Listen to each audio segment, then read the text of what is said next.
Most men over 40 are wearing a watch right now that is quietly working against them. Not because they don't care, because nobody ever told them the rules. This is not about spending more money. This is about the silent language of the wrist that the best-dressed men already speak fluently. Before you shake a hand, before you say a word, before you even make eye contact, someone in that room has already clocked what's on your wrist and formed an opinion about you. Not consciously, instinctively. It happens in less than 3 seconds, and you never get a second chance at those 3 seconds. And today, that changes.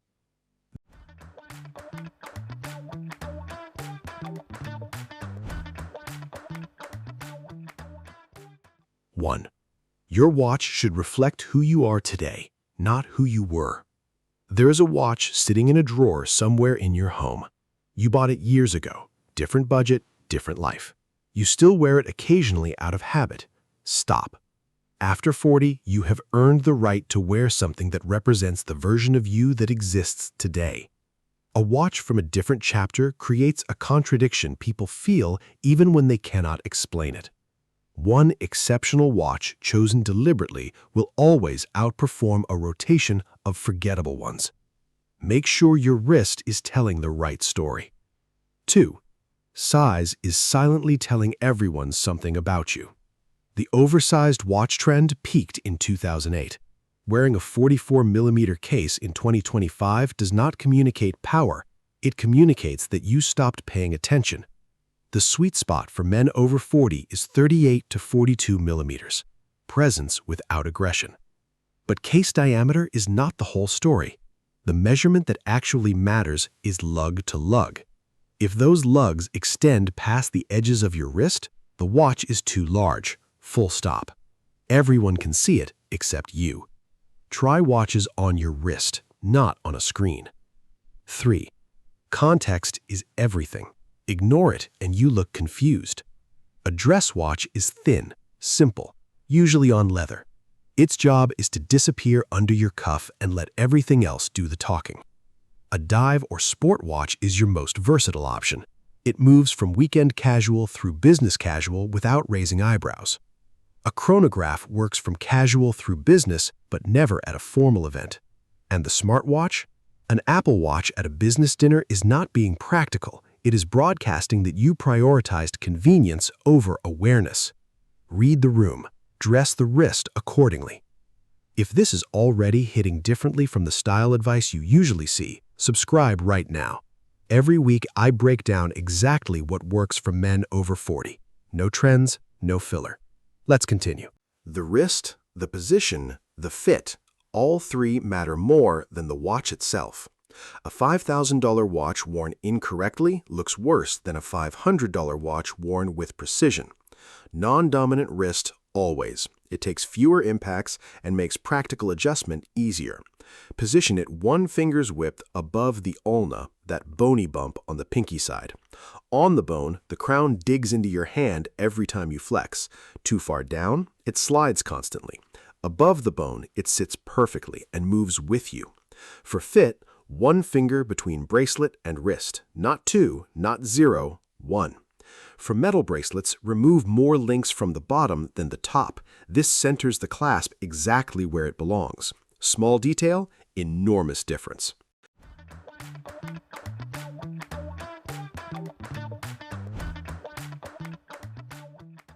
The strap changes everything and costs almost nothing. The same watch on a steel bracelet, a leather strap, and a rubber strap is not the same watch. It is 3 completely different statements. Metal bracelets are the most versatile, formal through casual. Leather is formal to business casual only. Never at the beach, never with athletic wear. Rubber is sport and active contexts only, never with tailoring. NATO straps are casual only, regardless of what any style blogger wearing one to a wedding told you. 1 watch, 3 straps, every occasion covered. That is not minimalism, that is mastery. Your watch should be the only statement your wrist makes. Restraint is a power move. Stacking bracelets alongside your watch creates visual noise that cancels everything out. The eye doesn't know where to look. The watch loses its impact entirely. One watch on a clean wrist commands a room quietly. After 40, the watches that serve you best are often the quietest ones. Simple dials, clean cases, appropriate sizing. These are not boring choices. They are the choices of a man who no longer needs his accessories to speak for him, because he speaks for himself. If you are still watching, this channel was built for you. Subscribe now and join men over 40 who understand that looking good is not vanity, it is respect, for yourself and for every room you walk into. A neglected watch tells a story you do not want to tell. A scratched crystal, a movement running slow, a bracelet that rattles, these are not minor flaws, they are signals. How a man maintains his possessions tells people everything about how he operates. Daily maintenance takes 30 seconds. Wipe it down after wearing. Rinse with fresh water after salt water exposure. Store watches so they cannot damage each other.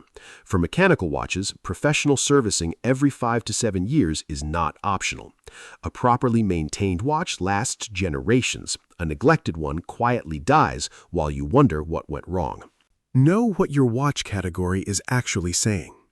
Dress watches speak the language of restraint. They belong at weddings, formal dinners, any room where the dress code demands that everything says, "I understand this occasion." Sport and tool watches speak capability and versatility. A vintage field watch on a well-dressed man over 40 says quietly that he values things that actually work. Dress sport watches sit between both categories and handle the broadest range of contexts without looking wrong in any direction. For most men over 40, this is where most of your wearing happens. Invest accordingly. The most powerful thing you can do with a watch is know when to take it off. This surprises men who have invested significantly. It shouldn't. The most formal dress codes suggest that checking the time implies you would rather be elsewhere. In those rooms, not wearing a watch is the correct move. Physical activities involving real impact warrant removal. Your watch adds nothing to a workout except a repair bill. And water. This costs men thousands every year. A 30-meter rating survives a splash. It does not survive a swim. Know your watch's actual limits before testing them with your wrist underwater. A man who can remove his watch without anxiety is not dependent on it for his identity. You wear the watch does not wear you. Intentionality is the only rule that actually matters. Every rule on this list is an expression of one principle: choose deliberately. The size, the context, the position, the strap, the maintenance, none of it matters if it is accidental. All of it matters enormously when it is a decision. After 40, your wardrobe should be a series of conscious choices that build an accurate picture of who you are. Your watch is part of that picture. In some rooms, it is the loudest part, even when it is the quietest thing on your body. Go back to those 3 seconds at the start. Someone is forming an opinion before you speak. You now know exactly how to control that narrative. A watch does not make the man, but the way a man wears his watch tells everyone in the room exactly who he has become. Drop in the comments, what watch are you currently wearing and which rule are you fixing first? I read every single one. Share this with one man over 40 who needs to hear it. And if you are not subscribed yet, now is the time. I will see you in the next one. Because time tells, and now so do you.